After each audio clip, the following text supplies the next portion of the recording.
अस्सलाम वालेकुम।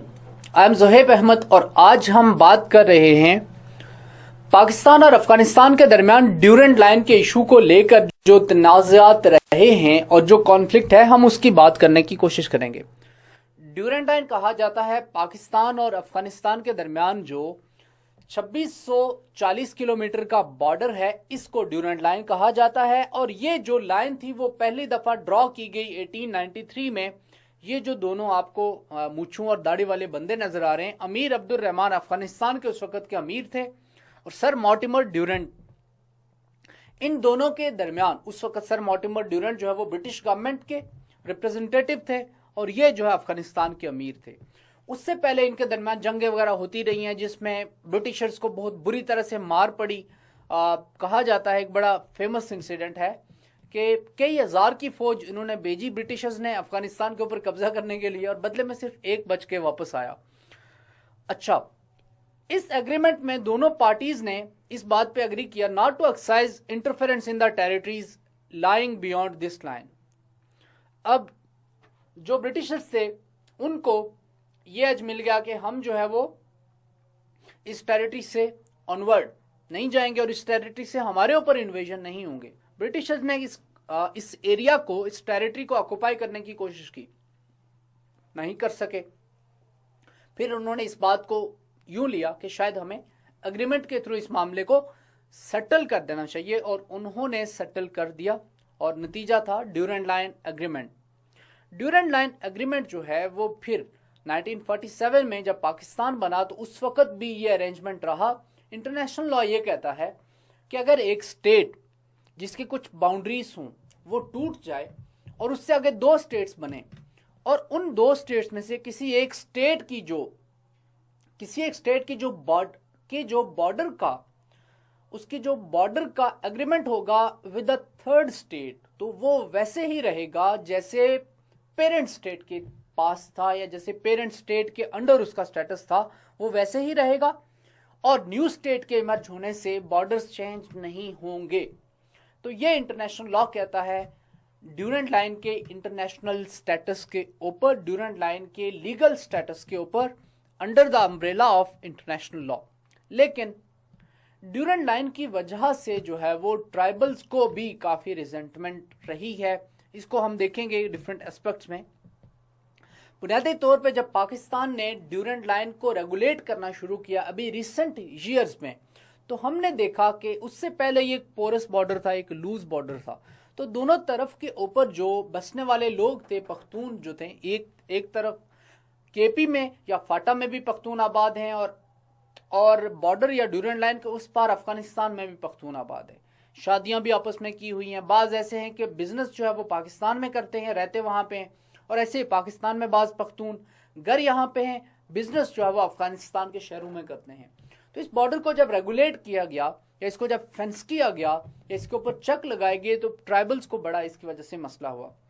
अफगानिस्तान का क्लेम क्या है? अफगानिस्तान कहता है कि 1947 में पाकिस्तान बना, ब्रिटिशर्स चले गए तो हमारा जो है वो एग्रीमेंट ब्रिटिशर्स के साथ था, not with Pakistan, so they denounce the treaty. Definitely ये इजियर पार्ट है क्योंकि आपको फिर बलूचिस्तान के ऊपर भी आप क्लेम ले कर सकते हैं और केपी के ऊपर भी, जो कि अफगानिस्तानी या अफगानी करते हैं। और this is one of the reasons के why NDS national directorate of security, Afghan intelligence service जो है उसकी मैं बात कर रहा हूँ, वो पाकिस्तान में इंटरफेयर कर रही है। अफगानियों ने कहा कि हम जो है इस एग्रीमेंट को कैंसिल करते हैं यूनिलैटरली। पाकिस्तान ने कहा नहीं कर सकते। Expiration of agreement after lapse of 100 years, 100 साल के लिए एग्रीमेंट था ये। बट इंटरनेशनल लॉ सेज इस तरह का जो एग्रीमेंट है उसको आप जो है वो यूनिलैटरली खत्म नहीं कर सकते। दोनों मिलके अगर कुछ करते हैं तो that's another situation. Free movement across the Durand Line होती रही है, अभी जो है वो रेगुलेट हो गई है क्योंकि अभी Pakistan army global war on terror के अंडर जो तहरीक तालिबान पाकिस्तान और इस तरह के जो ऑफशूट्स थे उनकी पाकिस्तान में टेररिज्म से रिलेटेड इंसिडेंट्स के बढ़ने की वजह से पाकिस्तान आर्मी ने ये सोचा, हमारे डिफेंस सेक्टर्स ने ये सोचा, डिफेंस मेकर्स ने ये सोचा हमें ड्यूरेंट लाइन को फेंस कर देना चाहिए। तो अभी जो है वो पाकिस्तान ड्यूरेंट लाइन को वहां पे बाड़ लगा रहा है।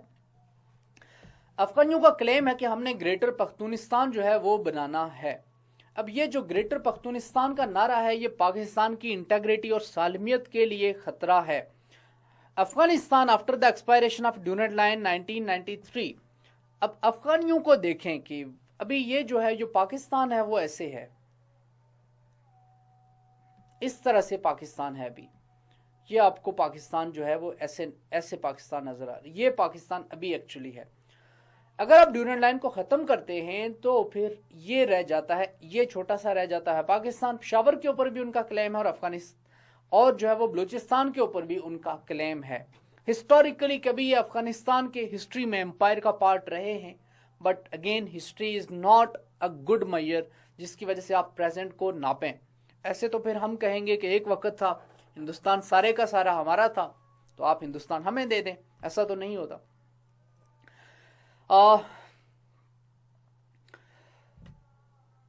पाकिस्तान का क्लेम क्या है? हम पाकिस्तान का क्लेम ये है, पाकिस्तान ये बात करता है कि हमें इंटरनेशनल सिक्योरिटी चाहिए।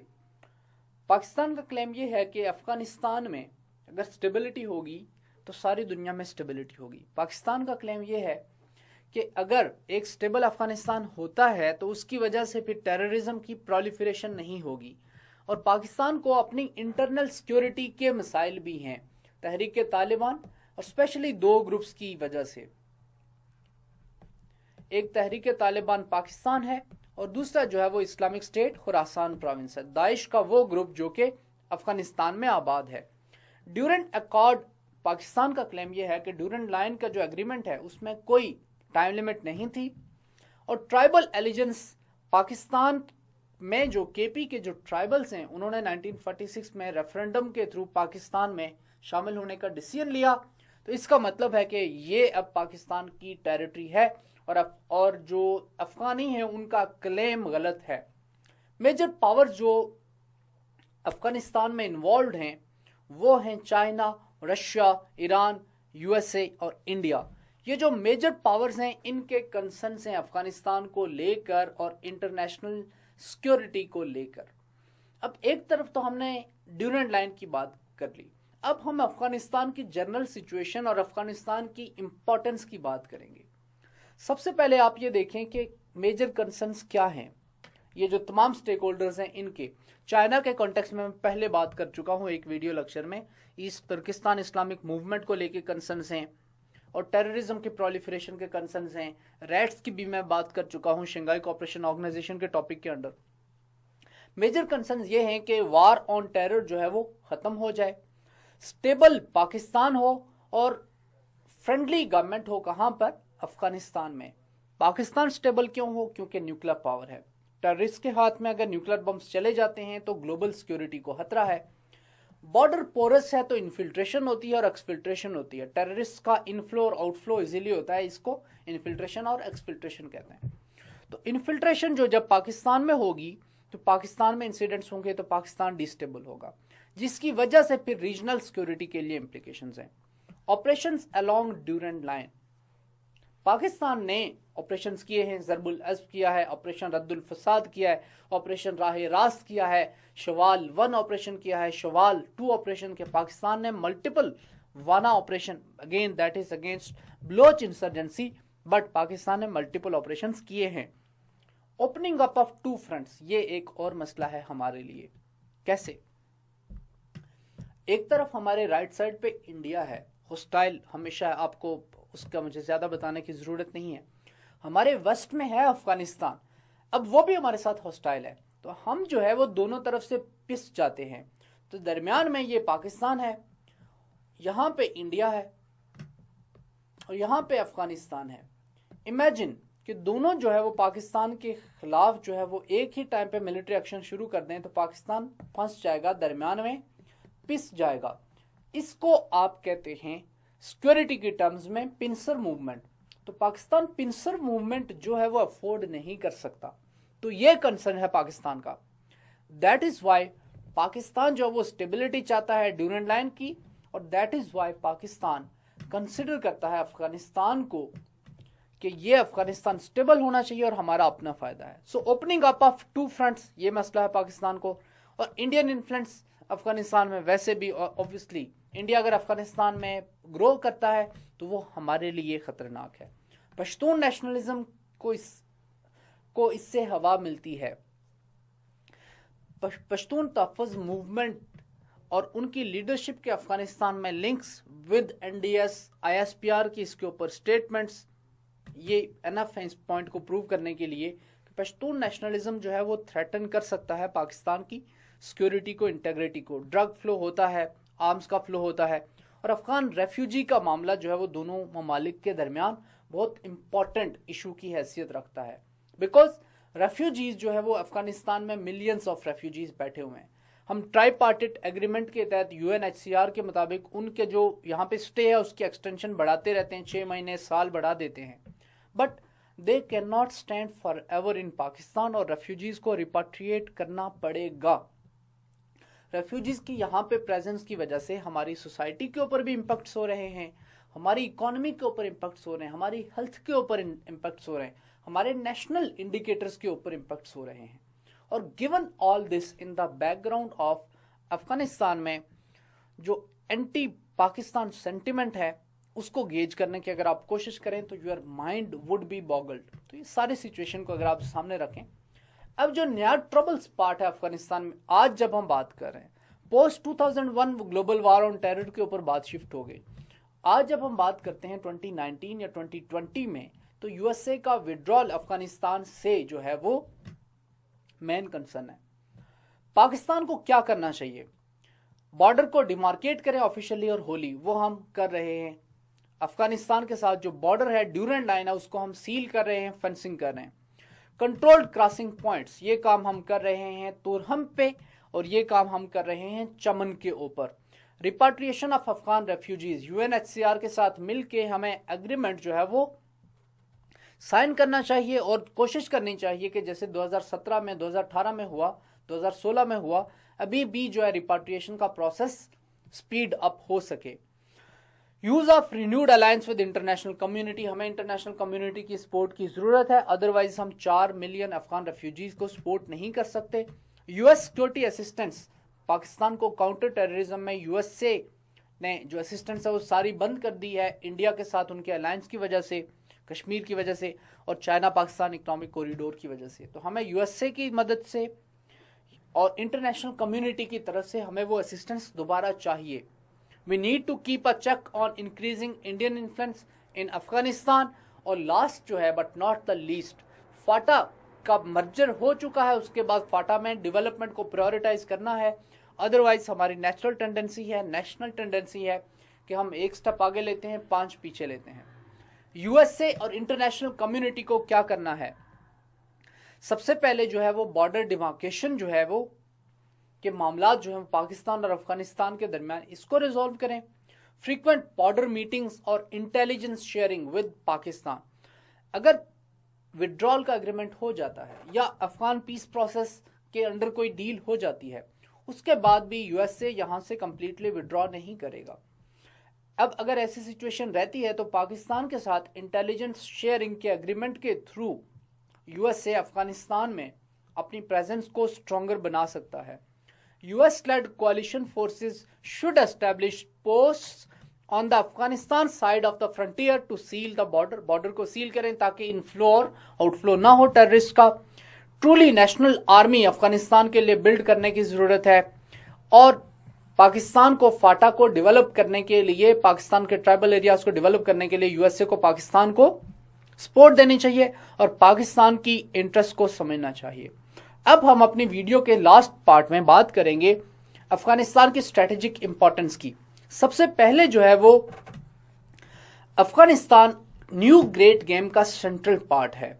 इस वजह से यहाँ पे USA भी इंटरेस्टेड है, चाइना भी और रशिया भी। इसके ऊपर मैं बहुत डिटेल में बात कर चुका हूं अपने पुराने लेक्चर्स में। ये ट्रेड रूट प्रोवाइड करता है, ट्रांजिट रूट प्रोवाइड करता है सेंट्रल एशियन रिपब्लिक्स को, इसके ऊपर भी बात हो चुकी है। और रशिया और चाइना जैसे नेबर्स का इनका नेबर होने की वजह से और इसको एडेड इंपॉर्टेंस मिल जाती है। फिर स्ट्रेटेजिक डेप्थ का बैकग्राउंड क्या है? पाकिस्तान और अफगानिस्तान के दरमियान, पाकिस्तान और इंडिया के दरमियान relations right from the very beginning जो है वो टेंस हैं। हॉस्टाइल एनिमी हमारे ईस्टर्न बॉर्डर्स के ऊपर बैठा हुआ है। 1979 में with Russian aggression of Afghanistan, Pakistan became a front line state again cold war में, इसके ऊपर हम बात कर चुके हैं। एट दिस जंक्चर, उस वक़्त पाकिस्तान ने परसीव किया अफगानिस्तान को एज इट्स स्ट्रेटेजिक डेप्थ। उस वक़्त पाकिस्तान में पहली दफ़ा ये थिंकिंग आई कि अफगानिस्तान हमारी स्ट्रेटेजिक डेप्थ है। अभी रिसेंट ईयर्स में अशरफ गनी ने कहा है कि हम किसी की, उससे पहले हम हामिद करज़ई ने भी कहा कि हम किसी की स्ट्रेटेजिक डेप्थ नहीं है, अगेन उसी हॉस्टाइल पोस्चर की वजह से जो वो पाकिस्तान के खिलाफ रखते हैं। जनरल मिर्जा असलम बेग इसको कैसे देखते हैं कि स्ट्रेटेजिक डेप्थ का कॉन्सेप्ट क्या है, थ्योरी क्या है। ये कॉन्सेप्ट ऐसा है, a stretch in strategic imagination conjuring up an outmoded image of a Napoleonic manoeuvres trading space to fight back. Concept क्या है? कॉन्सेप्ट ये है कि जब इंडिया आपके ऊपर अटैक करेगा तो आप अफगानिस्तान की लैंड को, अफगानिस्तान की स्पेस को यूज करते हुए मनूवर कर सकेंगे, थोड़ा सा आप पीछे हट के दोबारा से फिर अटैक कर सकेंगे इंडिया के ऊपर। लेकिन अगर वही अफगानिस्तान वही हॉस्टाइल है तो फिर आप कैसे मूव करेंगे? फिर तो आप पिंसर मूवमेंट में दब के रह जाएंगे। Military strategy in this day and age especially in nuclear context has changed. Obviously military strategy अब चेंज हो चुकी है। जनरल मिर्जा असलम बेग ने Afghanistan turmoil and regional security imperatives में paper was read at a conference in Tehran December 22 in 2002। उसमें उन्होंने ये बात स्ट्रेटेजिक डेप्थ को इस तरह से देखा। जनरल असलम बेग के नजदीक the strategic depth notion is simply divorce from reality, कि ये रियलिटी नहीं है। Pakistan lifeline communications lie close and parallel to its border with India, यानी हमारे मेन स्ट्रेटेजिक जो एसेट्स हैं वो इंडिया के साथ बॉर्डर के करीब है। Pakistan will cease to exist if it allows India a deep thrust by India into its territory. तो वही जो मैंने बात की कि अगर इमेजिनेशन ये थी कि इंडिया अगर पाकिस्तान के ऊपर अटैक करता है, कोल्ड स्टॉर डॉक्ट्राइन की मैंने आपसे बात की, ऐसे अगर इंडिया एकदम से अटैक करता है और पाकिस्तान के कुछ एरिया के ऊपर कब्जा कर लेता है, तो ये जो स्ट्रेटेजिक डेप्थ कहती है कि हम पीछे हट के अफगानिस्तान में दोबारा से रीग्रुप करके या दोबारा से रीचैनल करके रीसप्लाई करके उनको फिर से थ्रस्ट बैक करेंगे। मिर्जा असलम बेग के नजदीक न्यूक्लियर कॉन्सेप्ट के होते हुए ये थिंकिंग है ही फ्लॉड। क्यों? जब आप अटैक करेंगे तो हम न्यूक्स के साथ रिस्पॉन्ड करेंगे, और that is where TNW tactical nuclear weapons आ जाते हैं, जिसके ऊपर मैं बात कर चुका हूं। अफगानिस्तान जो है वो हमेशा हॉस्टाइल रहा है और जो है वो too unstable and tribal for any sane leader to contemplate putting strategic assets. तो हम अपने स्ट्रेटेजिक एसेट्स, अपने न्यूक्लियर बॉम्ब्स हो या मिसाइल्स हो, अफगानिस्तान में पुट नहीं कर सकते। ये जो है वो थिंकिंग है जनरल असलम बेग की। What should Pakistan do? ये मिथ है और काउंटर प्रोडक्टिव है स्ट्रेटेजिक डेप्थ। अफगानिस्तान को हमें एक स्ट्रेटेजिक पार्टनर के तौर पे देखना चाहिए और इंडिया का इन्फ्लुएंस कम करना चाहिए, और एक स्टेबल अफगानिस्तान पाकिस्तान के मफाद में भी है और इस रीजन के मफाद में भी है और दुनिया के मफाद में भी है। और पाकिस्तान को जो है अफगान पीस प्रोसेस को सपोर्ट करना चाहिए। US तालिबान पीस टॉक्स दोहा में होती रही हैं, इसके कई राउंड्स हुए हैं, पाकिस्तान में भी इसके राउंड्स होते रहे हैं। जुलाई पीस प्रोसेस था 2016 का। Why news? Talks between the US and Taliban in Doha has led to, इसके नतीजे में आया है एक फ्रेमवर्क पीस एग्रीमेंट का, और जो है उम्मीद ये की जा रही है कि इस फ्रेमवर्क एग्रीमेंट से 18 साल पुराना कॉन्फ्लिक्ट खत्म हो जाएगा। यूएस की हिस्ट्री की लॉन्गेस्ट वॉर थी वियतनाम वॉर, उसके बाद जो लॉन्गेस्ट वॉर है वो है अफगानिस्तान की war.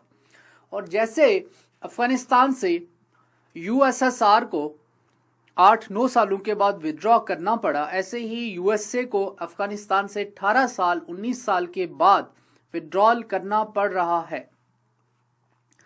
How has the conflict been? Taliban जो है वो 1990s के स्टार्ट में जो है, जब जहां से सोवियत यूनियन चला गया तब इमर्ज हुए। मिलिटेंट्स ने अफगानिस्तान को रूल किया 95-96 से 2001 तक। They were imposing a brutal version of sharia law, obviously that included, जिसमें पब्लिक एग्जीक्यूशन थी, एम्पुटेशन थी। 9/11 अटैक होता है, यूनाइटेड स्टेट्स यहां पर आता है। आज जो है वो यूएसए के तकरीबन 13,500-14,000 के करीब ट्रूप्स जो हैं वो अफगानिस्तान में मौजूद हैं as part of NATO led mission. मकसद क्या है इनका? 3 मकसद हैं। To advise, to train and assist Afghan forces. Active combat operations में कम हिस्सा लेते हैं। एक्टिव कम्बैट ऑपरेशंस में तब हिस्सा लेते हैं, इनके जो स्टैंडर्ड ऑपरेटिंग प्रोसीजर्स हैं वो अगर पढ़ें तो ये तब लेते हैं जब इनके ऊपर अटैक होता है। कॉन्फ्लिक्ट जो है उसमें 2400 के करीब अमेरिकन ट्रूप्स मारे गए हैं। 1 लाख से ऊपर अफगानी जो है वो they have lost their life. USA का $1 ट्रिलियन से ऊपर का नुकसान या खर्चा कह लें अफगान वॉर में हो चुका है। दिस वारंट्स यूएसए के लिए कि यूएसए इस जंग से विड्रॉ करे। साल टू ईयर बेसिस पे बात करें तो हर साल जो डेथ टोल है वो 39% इंक्रीज कर रहा है। आज की मैं बात करूं 2018-2019 की बात करूं तो एक साल का जो टोल है वो है तकरीबन 10,000 या 11,000 बंदे हर साल मारे जा रहे हैं। और ये टोल 2009-2010 की निस्बत अब डबल हो चुका है ऑलमोस्ट। तब 3,000, 4,000 या 5,000 बंदे ईयरली मारे जा रहे थे। तालिबान ने स्ट्रेंथन की है अपनी ग्रिप अफगानिस्तान के ऊपर। 2015 में 72% अफगानिस्तान के ऊपर अफगान गवर्नमेंट का कंट्रोल था, आज 56% के ऊपर है। जो बाकी जो है वो 16% टेरिटरी वो डिस्प्यूटेड हो चुकी है। होता ऐसे है कि सुबह जो है वो अफगान गवर्नमेंट, अफगानिस्तान की फौजी, उनकी हुकूमत होती है और शाम को जो है वो या रात को तालिबान की हुकूमत होती है। तो this is how the things are. 1/3 of Afghanistan जो है वो इस वक्त बैटल ग्राउंड बना हुआ है। 1/3 of Afghanistan out of 300+ Afghan districts, nearly 119 ऐसे हैं जो कि तालिबान के कंट्रोल में हैं। 170 ऐसे हैं जो कि हैं अफगान गवर्नमेंट के कंट्रोल में। तो ये एक कंटेस्टेड एरिया बना हुआ है दोनों के दरमियान। अगर आप यहां पे देखें 407 डिस्ट्रिक्ट्स हैं टोटल, उनमें से 1/3 तकरीबन 130 जो है वो इनके कंट्रोल में है। सिगार की रिपोर्ट है। अफगान गवर्नमेंट कंट्रोल ये हैं जो आपको नजर आ रहे हैं ग्रीन में। अफगान गवर्नमेंट का इन्फ्लुएंस जो है ये जो लाइट ग्रीन है इनमें अफगान गवर्नमेंट का इन्फ्लुएंस है, ये कंट्रोल वाले हैं। कोलैप्स कौन कौन से कर चुके हैं? ये जो व्हाइट आपको नजर आ रहे हैं ये तालिबान के अंडर है। अब देखें, आपको इसको अगर आप ओवरऑल देखें तो अफगानिस्तान का जो नॉर्थ ईस्ट है वो ज्यादातर तालिबान, ईस्ट ये ज्यादातर तालिबान के कंट्रोल में, सेंटर, साउथ और कुछ वेस्ट में, यानी हर जगह पे तालिबान की प्रेजेंस है। इंसर्जेंट एक्टिविटी ज्यादा कहां पे है? इंसर्जेंट एक्टिविटी जो है वो सबसे ज्यादा है जी ये नॉर्थ में इन डिस्ट्रिक्ट्स में, वेस्ट में यहां पे, सेंटर में यहां पर, ये पाकिस्तान के साथ जो एरिया है, और साउथ में यहां पर। हाई इंसर्जेंट एक्टिविटी साउथ में, सेंटर में और नॉर्थ ईस्ट में है। तो ये अफगानिस्तान का एक जो है वो डेमोग्राफिक डिवाइड आपको नजर आ रही है कि जहां पे इंसर्जेंसी डिफरेंट एरियाज में या डिफरेंट सेक्टर्स में, डिफरेंट पॉकेट्स में जो है ऑपरेट कर रही है। तालिबान ने एक कमिटमेंट की है that they would not allow Afghan terrorist. अब मैं बात कर रहा हूं जो दोहा पीस प्रोसेस के नतीजे में फ्रेमवर्क, जो एग्रीमेंट जो बात की जा रही है, उस एग्रीमेंट के कंपोनेंट्स क्या है उनके ऊपर हम बात करेंगे। तालिबान ने ये कमिटमेंट किया है यूएसए से इस एग्रीमेंट के तहत, अगर ये होता है जो अभी तक एज ऑफ नाउ 2020 के जनवरी में अभी तक इसके ऊपर बातचीत चल रही है कि वह अफगान साइल को, अफगानिस्तान की जो जमीन है उसको यूनाइटेड स्टेट्स के खिलाफ इस्तेमाल नहीं होने देंगे और यूएसए जो है इसके नतीजे में यहां से ट्रूप्स विड्रॉल के लिए एग्री करे। ये बुनियादी क्वेश्चंस हैं दो जो कि सेटल होने हैं इस फ्रेमवर्क एग्रीमेंट में। लेकिन इसको जो है वो कंडीशन किया गया है यूएसए के ट्रूप्स के विड्रॉल को कि तालिबान अगर एग्री करते हैं अफगान गवर्नमेंट के साथ पीस प्रोसेस के लिए। यूएसए इसके ऊपर 3-4 साल इंसिस्ट करता रहा है और तालिबान हर दफा मुकरते रहे हैं। तालिबान इसलिए मुकरते रहे हैं क्योंकि वह अफगान यूनिटी गवर्नमेंट को यूनाइटेड स्टेट्स का पपेट समझते हैं। अब हमने देखा कि इसी दौरान मॉस्को ने भी अपना पीस प्रोसेस शुरू किया, चाइना ने भी टाइम एंड अगेन कोशिश की कि हम भी अपना पीस प्रोसेस शुरू कर सकें, लेकिन यूनाइटेड स्टेट्स दोहा पीस प्रोसेस के तहत जो ज़ल्मे खलीलजाद हैं, यूएस का जो रिप्रेजेंटेटिव है, रिकन्सिलिएशन का एजेंट है फॉर अफगानिस्तान, उसको अपॉइंट करके दोहा पीस प्रोसेस के थ्रू यूएस से जो है इस प्रोसेस को लीड कर रहा है। रशिया की स्ट्रेटेजी में ईरान शामिल था, चाइना शामिल था, सेंट्रल एशियन रिपब्लिक्स शामिल थे, बट जो यूएसए का पीस प्रोसेस उसमें तालिबान, यूएसए और Pakistan, but this would have been counter productive for US interest in Afghanistan. Obviously Pakistan has been supporting Afghan peace process out of its own interest. वजह क्या है? स्टेबल अफगानिस्तान होगा तो तहरीक तालिबान पाकिस्तान को वहां पे सपोर्ट नहीं मिलेगी, अनस्टेबल होगा तो तहरीक तालिबान पाकिस्तान, दाइश, अलकायदा इस जैसे ग्रुप्स वहां पे बैठे रहेंगे और पाकिस्तान के खिलाफ ऑपरेशंस करते रहेंगे। अफगान गवर्नमेंट क्या कहती है? अफगान गवर्नमेंट कहती है कि उनको डील से अभी तक बाहर रखा गया है, तो डील की तरफ जो है वो रश ना किया जाए। ये अशरफ गनी ने कहा। उसने कहा कि Afghan government prefers an agreement with rationality that does not repeat past mistakes. तो एक रैशनल डिसीजन या रैशनल एग्रीमेंट के ऊपर पहुंचना चाहिए, ये अफगानिस्तान की गवर्नमेंट का ऑफिशियल स्टांस है।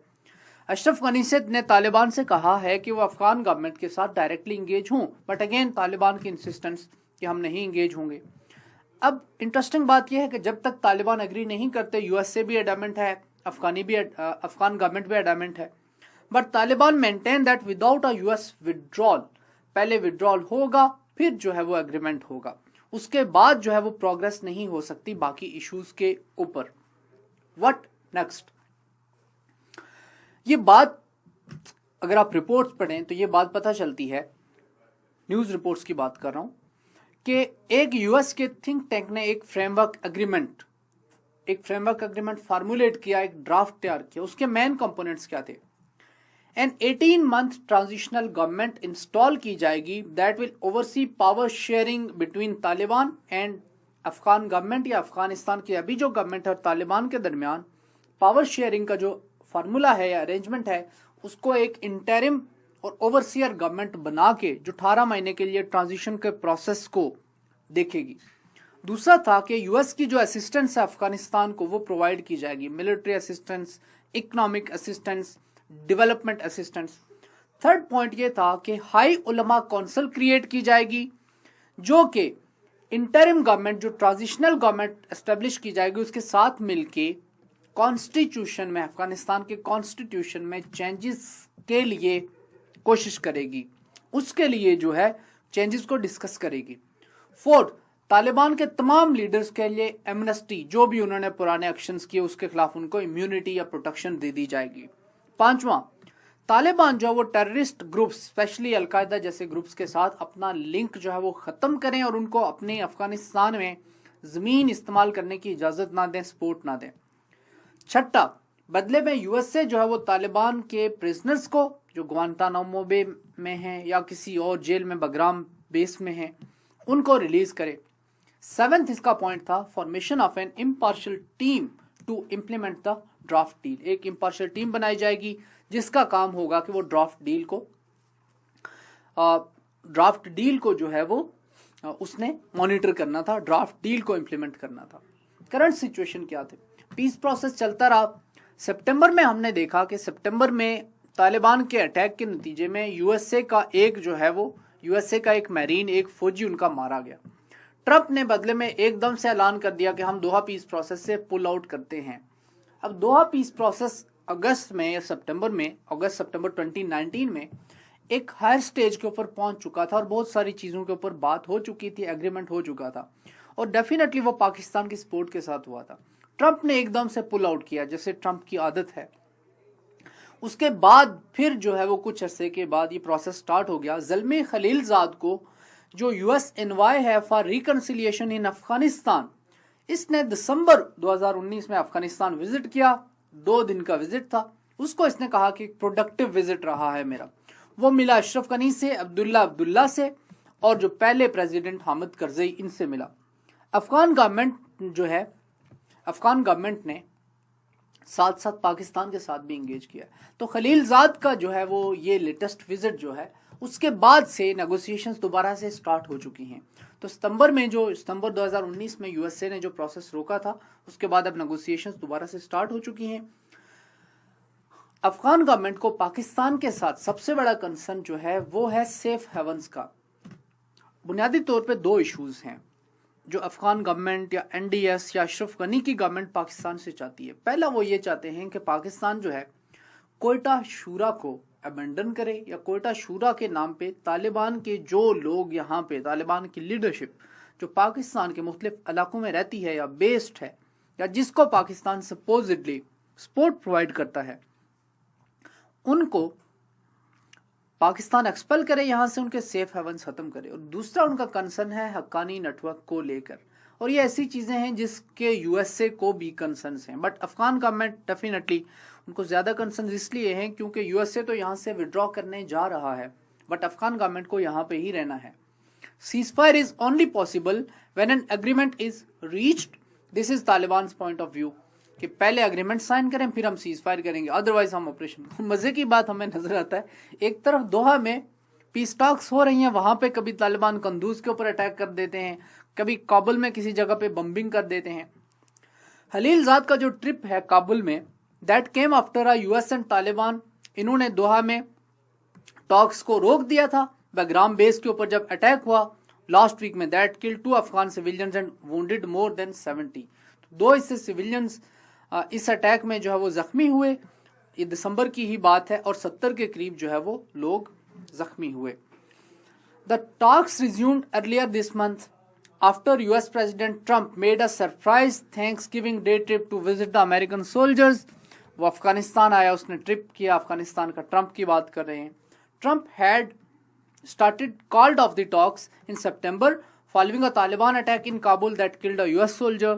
US president has expressed frustration with the 18-year war in Afghanistan, और उसने कहा है कि मैं जो है वो अफगानिस्तान के अंदर 12,000 अमेरिकन ट्रूप्स को घर ले जाएंगे। बात यह की जा रही है कि पहले स्टेज के ऊपर 3,500 जो अमेरिकन ट्रूप्स हैं उनको यहां से निकाला जाएगा, उसके बाद अमेरिकन ट्रूप्स की यहां पे तादाद रह जाएगी 8,500। अब थोड़ा सा मैं बात कर लेता हूं विड्रॉल के ऊपर। पहली बात, क्या कंप्लीट विड्रॉल यूएसए करेगा या यूएसए के लिए ऑप्शन है? इसका सिंपल आंसर है कंप्लीट विड्रॉल यूनाइटेड स्टेट्स के पास ऑप्शन नहीं है। रीजन, 18 सालों से या 19 सालों से यूएसए ने जो यहाँ पे इन्वेस्टमेंट की है, जो बेस एस्टेब्लिश किया है, चाहे सेंट्रल एशिया के लिए या चाहे न्यू ग्रेड गेम के लिए या चाहे ईरान के ऊपर चेक रखने के लिए, यूएसए उसको इतनी आसानी से खत्म नहीं करेगा। दूसरा क्वेश्चन, क्या तालिबान जो है वो एक कंप्लीट विड्रॉल की एब्सेंस में या कंप्लीट विड्रॉल के ना होते हुए जो जीरो ऑप्शन है, so called zero policy, zero troop policy, उसके होते ना होते हुए क्या वो सीज फायर के ऊपर अग्री करेंगे? I think for their political reasons वो करेंगे। अगर तालिबान को यह लगता है कि 1 या 2 बेस दे के अफगानिस्तान के कुछ पोर्शन में और अफगानिस्तान की गवर्नमेंट में उनको सब्सटेंशियल शेयर मिलता है तो they would take this bet. I think so वो मेन स्ट्रीमिंग करेंगे। They have been fighting for decades now. I think it's high time. Even Taliban की जो हाई काउंसिल है, तालिबान की जो शूरा है, उसमें भी ये रियलाइजेशन है। और then the thrust is also coming from Pakistan. और एक और जो इंपॉर्टेंट ट्रांजिशन हुई है वो ये हुई है कि तालिबान की जो लीडरशिप है, जो 90s में थी या अर्ली 2000s में भी थी इवन, जो कि यूएसए का डायरेक्ट विक्टिम बने यूएसए के रैत का, अब उनको नई लीडरशिप ने, नए ब्लड ने रिप्लेस कर दिया है। क्योंकि ये वॉर 3-4 दहाइयों से अफगानिस्तान में जंग चल रही है, तो अब नई नस्ल उसको लड़ रही है। तो ये लोग थोड़ा डिफरेंट थिंकिंग रखते हैं अगेन। बट अगर आप दोहा पीस प्रोसेस को देखें तो आपको वैसे ही बूढ़े बूढ़े तालिबान नजर आते हैं, लेकिन जो फील्ड कमांडर्स हैं वो यंग हैं। तो ये एक ऐसी चीज है जहां से आपको पता चलेगा कि तालिबान में भी इंटेंट है, तालिबान में भी ये नीयत है, जिसकी वजह से उन्होंने कतर में अपना पॉलिटिकल ऑफिस दोहा में एस्टेब्लिश किया है और इस प्रोसेस में इन्वॉल्व हो रहे हैं। और अगेन तालिबान वुड रियलाइज हमेशा के लिए कोई भी इस वॉर को कंटिन्यू नहीं कर सकता, और पाकिस्तान की तरफ से भी जो पुल आएगा, क्योंकि पाकिस्तान सिंसियर है इस दफा अफगानिस्तान पीस प्रोसेस के लिए, तो ये जब सारे फैक्टर्स अगर कंबाइन इन करें आपको, तो क्वाइट होपफुल उम्मीद हमें नजर आती है कि अफगानिस्तान में चीजें जो है वो सेटल हो जाएंगी। US, Afghan government and Taliban will need to readjust their position. Problems हैं, इनको कैसे इनको देखना पड़ेगा, मनूवर करें और उसके बाद किसी एक सेंट्रल पोजीशन के ऊपर ये एग्री करें। The search for piece and reconciliation, इसको इम्पुटस मिली जब ज़ल्मे खलीलजाद ने विजिट किया, जो यूएस का रिप्रेजेंटेटिव है, सितंबर 2018 में। इसको सितंबर 2018 में यूएसए ने अफगानिस्तान के पीस प्रोसेस के लिए, रिकन्सिलिएशन के लिए लगाया था। और ये बंदा ऐसा डिप्लोमेट है कि जिसने बहुत ज्यादा काम किया है। It has started really hurting both sides, that is why they have started negotiating. Again मैं बात कर चुका हूं कि बहुत टाइम से लड़ रहे हैं। यूएसए का बहुत लॉस हुआ है, अफगान गवर्नमेंट का लॉस हुआ है, लाखों अफगान बेघर हो चुके हैं, लाखों अफगान मर चुके हैं, अफगानिस्तान में सिविल वॉर है, Taliban multiple hundreds of thousands उनकी भी जो है वो उनके भी लोग मरे हैं, कैलामिटीज हुई हैं। तो इस सिचुएशन को देखते हुए अफगान वार सबको हर्ट कर रही है। तो आई थिंक यहाँ से फिर रैशनल आता है सामने कि इट्स हाई टाइम कि इस जंग को खत्म कर दिया जाए। The major issue with the ongoing process is the lack of coordination, collaboration और consensus between US and Afghan government. दोनों जो है वो अलग अलग से सोचती हैं। अफगान गवर्नमेंट का अपना नजरिया है। अफगान गवर्नमेंट डेफिनेटली चाहती है कि यूएसए यहाँ पे मौजूद रहे, यूएसए उनको फंड करता रहे, यूएसए डेवलपमेंट में पैसे लगाता रहे, USA Afghan national security forces को यहाँ पे रह के, यूएसए के ट्रुप्स यहाँ पे रह के उनको सपोर्ट प्रोवाइड करते रहे। अफगानिस्तान की जो यूनिटी गवर्नमेंट है उसको लॉन्जिविटी एक्सटेंड हो, यानी वो कंटिन्यू करे ऑफिस में। पावर किसको बुरी लगती है? किसी को भी बुरी नहीं लगती। और जो नॉर्दर्न अलायंस कह लें आप, या फिर जो उज़्बेक और ताजिक कम्युनिटी है उसका कंट्रोल रहे। दूसरी तरफ कन्वर्सली इन अपोजिशन जो पश्तून बेल्ट है या जो तालिबान बेल्ट है उनका गवर्नमेंट में शेयर ना हो। तो ये वो कंसर्न्स हैं जिनकी वजह से ये अफगान गवर्नमेंट इस तरह से सोचती है। यूएसए इसको डिफरेंटली देखता है। यूएसए अपने एंगल से देखता है कि यूएसए के फॉरेन पॉलिसी के जो ऑब्जेक्टिव्स हैं क्या वो अचीव हो रहे हैं यहाँ पर या फिर नहीं हो रहे हैं। यूएसए का लॉस कितना हो चुका है, ओवरऑल यूएस की ग्लोबल पॉलिसी के लिए कितना डेट्रीमेंटल है। और फिर जो ट्रंप का इलेक्शन प्रॉमिस है वो बहुत ज्यादा इंपॉर्टेंट है। ट्रंप अगेन इलेक्शन की तरफ जा रहा है 2020 में। तो इसको सामने रखते हुए लगता है कि जल्द ही अफगानिस्तान में कोई डील पॉसिबल है। Afghan government has been left out from the process. ये एक मसला है कि अफगान गवर्नमेंट को काफी हद तक साइड लाइन कर दिया गया है।